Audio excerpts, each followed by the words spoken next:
Assalamualaikum warahmatullahi wabarakatuh.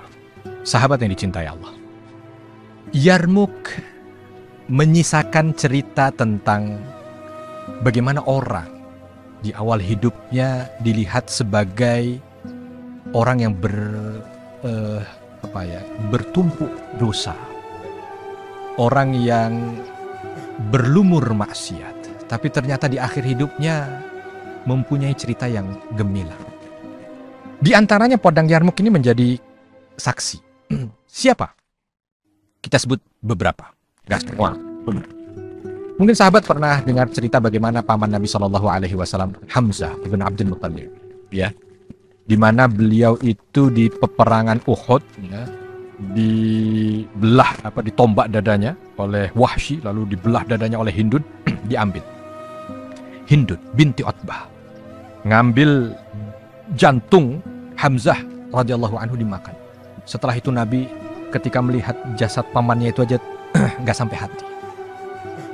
Bahkan setelah itu juga nggak mau melihat Hindun pada Fathu Mekah, padahal Hindun kala itu masuk Islam.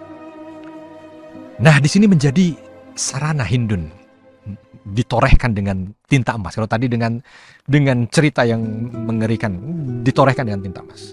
Hindun kala itu beliau radhiyallahu anha itu berada di barisan belakang. Jadi kalau perangnya di sana, berada di barisan belakang dengan kuda dan bawa cambuk cemeti. Ngapain kok bawa cemeti? Setiap ada laki-laki pasukan kaum muslim yang pulang mencoba untuk lari dari peperangan, karena memang kala itu secara hukum juga udah boleh mundur gitu ya. 40.000 banding 400.000 nggak sebanding. Kalau mau mundur boleh. Kalau mau mundur bisa atur strategi, tapi kan nggak dilakukan oleh kaum muslimin. Nah, kalau ada yang mundur, Hindun langsung datang, cambuk itu prajurit.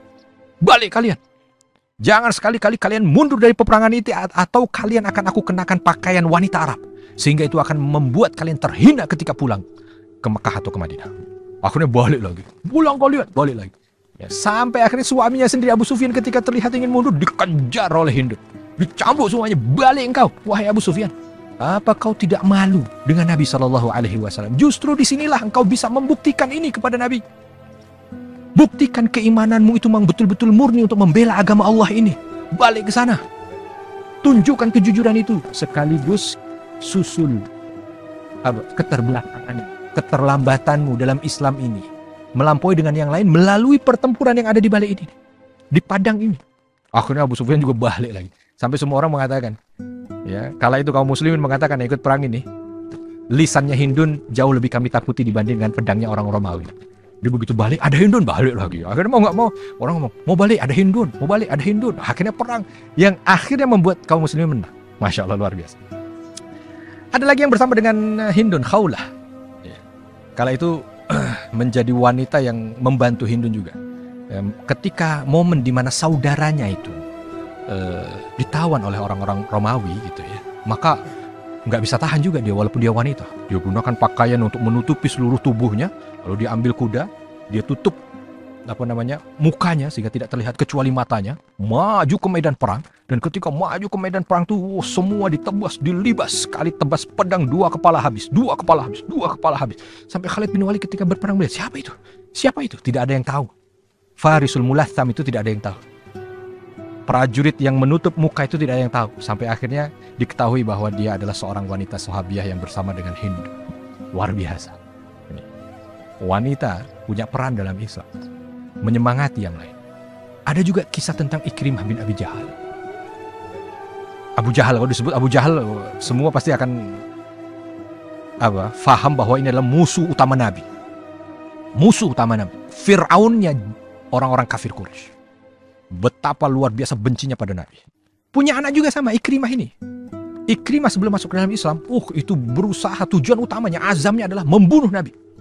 Bahkan ketika bapaknya itu mati di perang Badar, gitu ya. Tujuan utama Ikrimah dalam hidupnya adalah membunuh, membalas dendam. Membunuh, membalas dendam. Dalam Fathu Mekah sendiri, Ikrimah ini juga sama kan, lari keluar dari Mekah. Karena tahu bahwa Mekah sudah dikuasai oleh kaum muslimin, lari keluar dari Mekah, pergi kemana-mana. Ya, nggak langsung masuk Islam gitu, karena masuk Islamnya begitu dramatis. Tapi intinya ketika beliau dapat hidayah masuk ke dalam Islam, menjadi seorang muslim yang luar biasa. Dan menjadi muslim yang luar biasa di sini.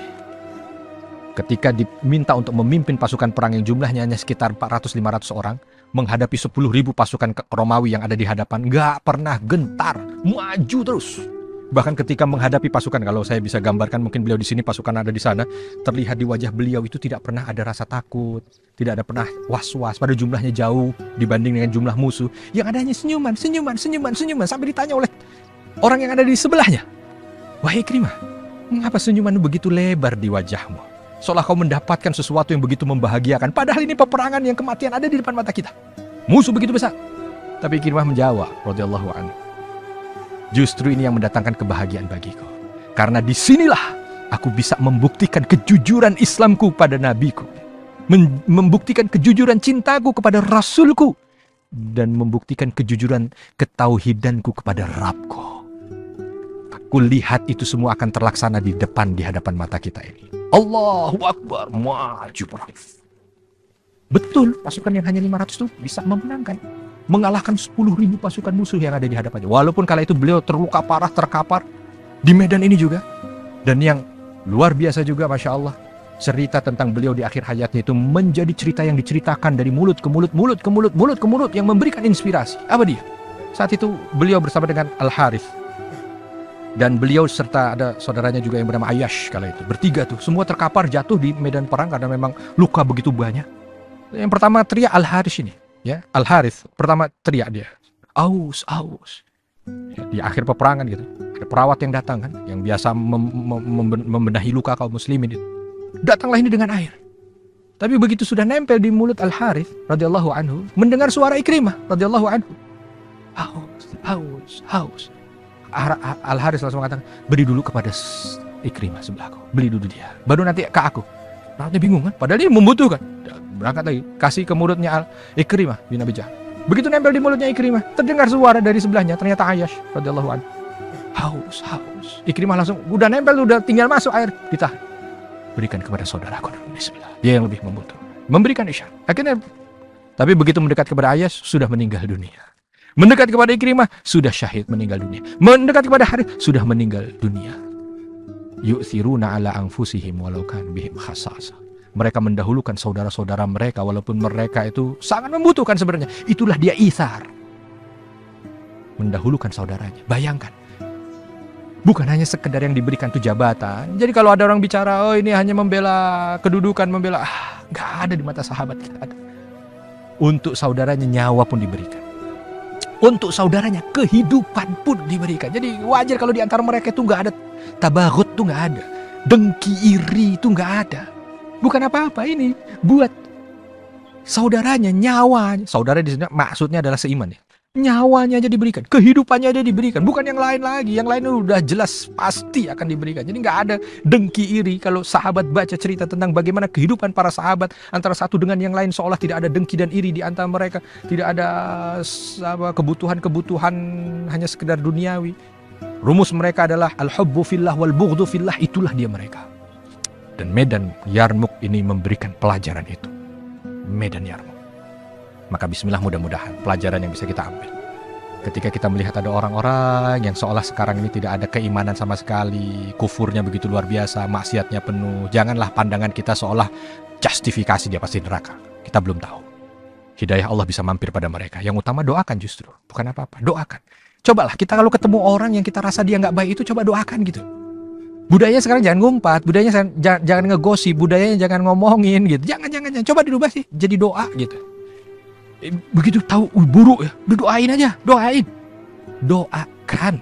Karena mungkin bisa jadi justru awal pangkal hidayah Allah berikan pada mereka itu karena doa kita. Doakan. Yang kedua, tadi bagaimana kita membina kehidupan dengan sama muslim ini, saudara. Karena insya Allah saudara-saudara yang mencintai karena iman, maka nanti akan dibersamakan oleh Allah Subhanahu wa Ta'ala kembali di surganya juga karena keimanan. Assalamualaikum warahmatullahi wabarakatuh.